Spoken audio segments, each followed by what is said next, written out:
إن الحمد لله نحمده ونستعينه ونستغفره ونؤمن به ونتوكل عليه ونعوذ بالله من شرور أنفسنا ومن سيئات أعمالنا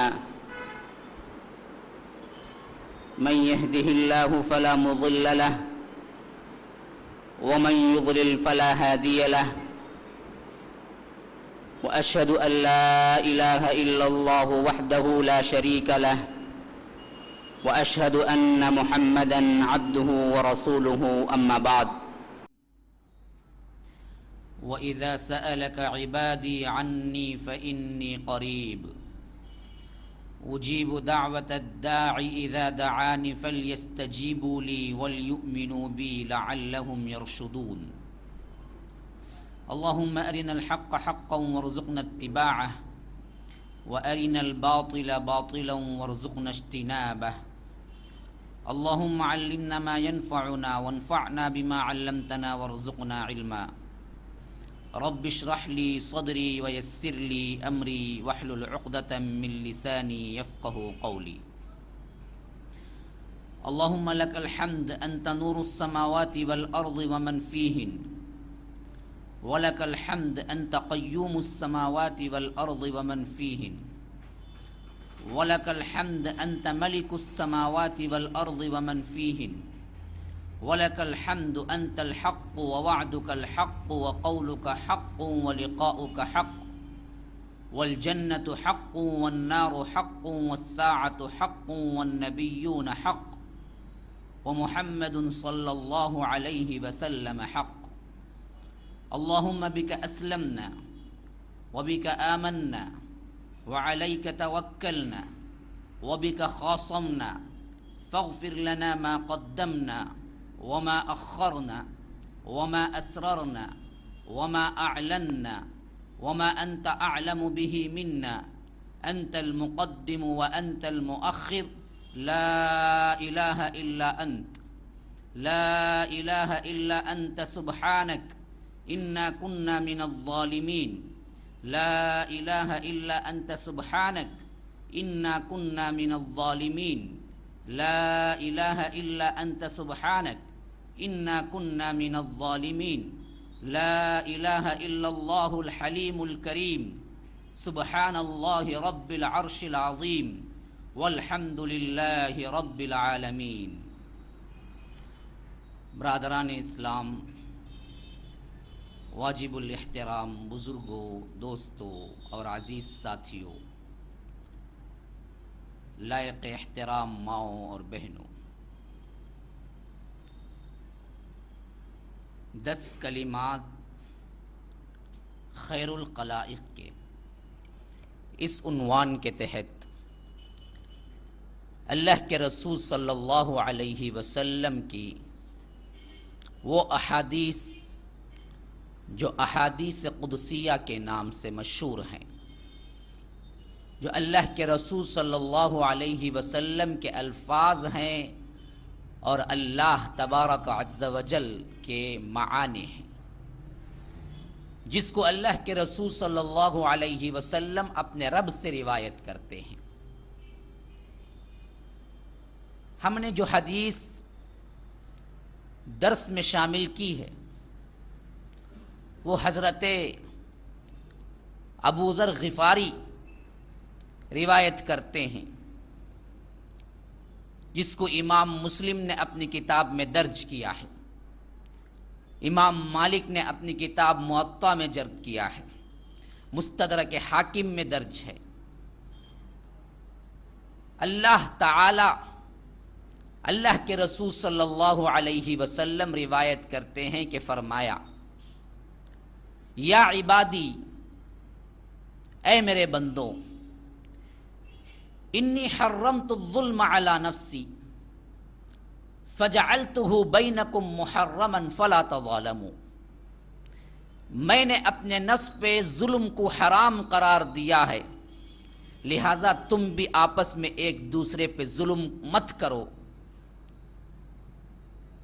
اسی طرح اللہ کے رسول صلی اللہ علیہ وسلم فرماتے ہیں، یا عبادی اے میرے بندوں کلکم ضال، سب کے سب گمراہ ہو، الا من ہدیتہ، سوائے اس کے کہ جس کو میں ہدایت دے دوں، فاستہدونی اہدکم، لہٰذا مجھ سے تم ہدایت طلب کرو، میں تمہیں ہدایت دوں گا۔ پھر اللہ کے رسول صلی اللہ علیہ وسلم فرماتے ہیں یا عبادی کلکم جائع، اے میرے بندو کل کے کل بھوکے ہو، الا من اطعمتہ، سوائے اس کے جن کو میں کھانا دے دوں، فاستطعمونی اطعمکم، لہٰذا مجھ سے کھانا طلب کرو، میں تمہیں کھانا دوں گا۔ اسی طرح اللہ کے رسول صلی اللہ علیہ وسلم فرماتے ہیں یا عبادی، اے میرے بندو کلکم عار، سب کے سب ننگے ہو، الا من کسوتہ فاستکسونی اکسکم، لہٰذا مجھ ہی سے کپڑا طلب کرو، میں تمہیں کپڑا دوں گا۔ پھر اللہ کے رسول صلی اللہ علیہ وسلم کہتے ہیں یا عبادی، اے میرے بندو انکم تخطئون باللیل والنہار، رات دن تم اللہ تعالی کی نافرمانی کرتے رہتے ہو۔ اللہ اللہ، بڑا غور کرنے کا مقام ہے یہ بند جس میں اللہ کے رسول صلی اللہ علیہ وسلم کہتے ہیں یا عبادی، اے میرے بندو انکم تخطئون باللیل والنہار، رات دن تم گناہ کرتے رہتے ہو، رات دن تم اس خالق کی نافرمانی کرتے رہتے ہو جس نے تمہیں پیدا کیا ہے۔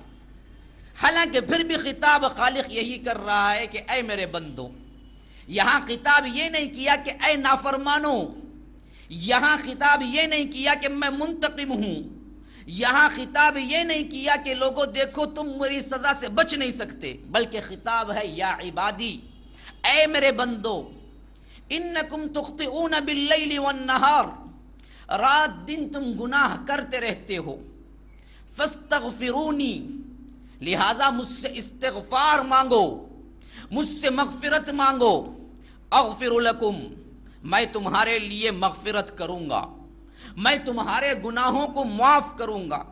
فرمایا یا عبادی انکم لن تبلغوا ضری فتضرونی وَلَن تَبْلُغُوا نَفْعِي فَتَنْفَعُونِي، اے میرے بندو اگر تم میرے نفع تک یا نقصان تک پہنچنا چاہو، یا تمہارے ذریعے سے میرے لیے کوئی نقصان یا کوئی نفع ہو سکتا ہے، تو خدا کی قسم کوئی چیز مجھ پہ لاگو نہیں ہوتی۔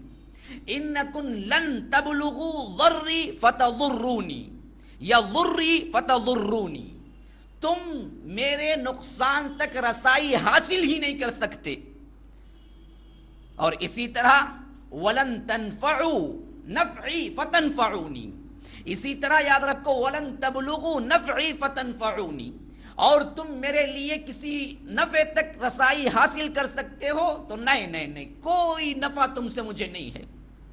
اللہ اکبر۔ کل ہم نے 3 بند کے تشریحات کا مطالعہ کیا تھا، آج میں نے پھر 2 ایڈ کر دی ہیں، انشاءاللہ کل کا حصہ بقیہ، اگلا 1 دن جو ہمارا بچا ہے اس میں ہم تشریحات پڑھیں گے۔ پہلا بند جس کے لیے میں نے زیادہ وقت صرف کیا تھا کل، کلکم ضال، کلکم ضال الا من ہدیتہ، اللہ، کلکم ضال الا من ہدیتہ فاستہدونی اہدکم، لوگوں دیکھو کل کے کل گمراہ ہو، اور ہدایت کا معاملہ صرف میرے ہاتھ میں ہے، مجھ سے تم ہدایت طلب کرو، میں ہدایت دوں گا۔ یہاں پر غور کرنے کا مقام کیا ہے؟ جو ترتیب وار یہ مانگو اے مانگو اے مانگو جو اللہ تعالیٰ بتلاتا ہے، اس میں سب سے پہلا مرتبہ جس کو دیا ہے وہ کیا مانگنا ہے؟ ہدایت مانگنا ہے۔ اس سے معلوم ہو گیا دنیا کے اندر جو بھی نعمت تمہیں ملتی ہے سب ہدایت کی محتاج ہے۔ ہدایت نہ ہو تو کوئی نعمت نہیں ہے تمہارے لیے، تمہارا کھانا نعمت نہیں ہے، تمہارا اوڑھنا پہننا نعمت نہیں ہے۔ اگر تم ہدایت پہ نہیں ہو تو یاد رکھ لیجئے یہ انعامات کوئی فائدہ نہیں دے سکتے تمہارے لیے۔ اسی وجہ سے سب سے پہلے مانگنے کا طریقہ بتلایا تو کہا کہ ہدایت مانگو۔ سب سے پہلی چیز ہدایت مانگو۔ اب ہدایت کو مانگنے کے طریقے اور ہدایت کی ملکیت کا معاملہ کتنا اہم ہے، کل میں نے واقعات کی روشنی میں ثابت کیا ہوں۔ محمد الرسول اللہ صلی اللہ علیہ وسلم اپنے چچا ابو طالب کو ہدایت نہ دے سکے، اسی طرح ابراہیم اپنے باپ کے سلسلے میں بے بس نظر آتے ہیں، اسی طرح حضرت نوح اپنے بیٹے کے سلسلے میں بالکل بے بس نظر آتے ہیں۔ تو یاد رکھ لیجئے یہ ہدایت کا عطا ہونا، اسلام کی نعمت کا عطا ہونا اللہ تعالی کے نزدیک اتنا بلند ہے، اتنا بلند ہے، اتنا بلند ہے، جس کو چاہے، جس سے مرضی ہو جائے، جس سے اللہ تعالی نے یہ ہدایت کا انعام لکھ رکھا ہے اسی کو دیتا ہے، جس کی مرضی ہے چاہے کسی کو دے، چاہے کسی بڑے سے بڑے انسان کو نہ دے۔ اور یہ بدبختی اور شقاوت جب کسی کی تقدیر میں لکھی گئی ہے تو یاد رکھ لیجئے پھر کائنات کے کل لوگ مل کے بھی مانگے تو عطا نہیں ہوتی۔ یہ ہدایت کا اتنا بلند مقام ہے جو کل ہم نے واقعات کی روشنی میں سمجھا ہے۔ پھر اللہ تعالی نے دوسرے بند اور تیسرے بند میں اپنے حبیب کے ذریعے ارشاد کیا تو کیا فرمایا؟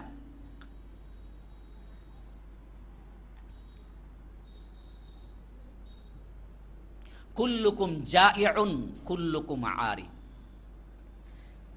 سب کے سب بھوکے ہیں، سب کے سب ننگے ہیں۔ اللہ تعالی نے انعامات زندگی گزارنے کے سلسلے میں جو کچھ دیا ہے، اس میں کھانا اور کپڑا، یہ اللہ کے انعامات میں سے بہت بڑے انعامات ہیں، زندگی گزارنے کے وسائل میں سے۔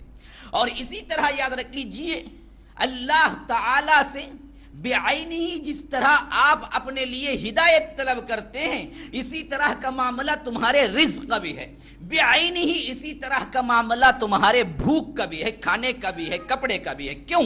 اصل میں یاد رکھ لیجئے اللہ تعالی نے یہاں پہ وسائل متعین کیے ہیں، وسائل کے ذریعے مانگو۔ یہاں پر ایک مسئلہ سمجھ لیجئے، توکل کرنا افضلیت کا مقام ہے یا وسائل تلاش کرنا ضروری ہے اپنی زندگی گزارنے کے لیے؟ اللہ اللہ، مسئلہ سمجھ لیجئے اچھی طرح۔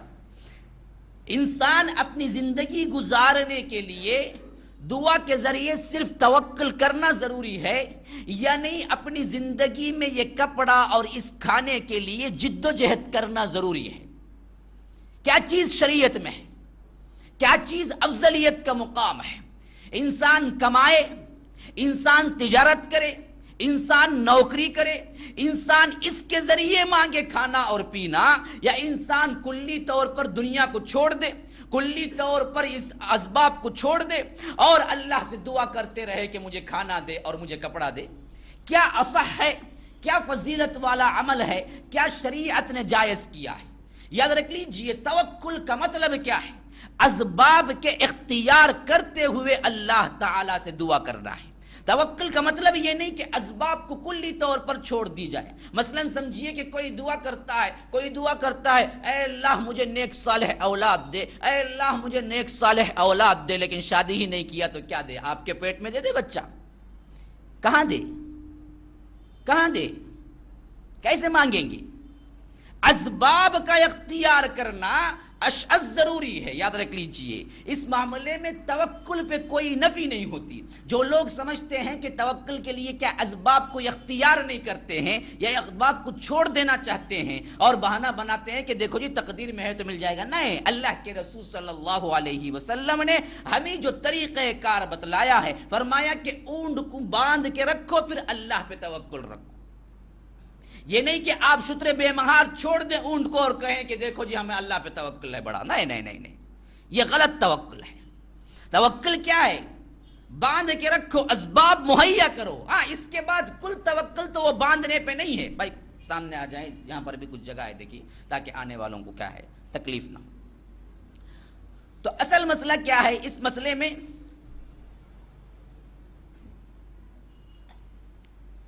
کلکم جائع کلکم عار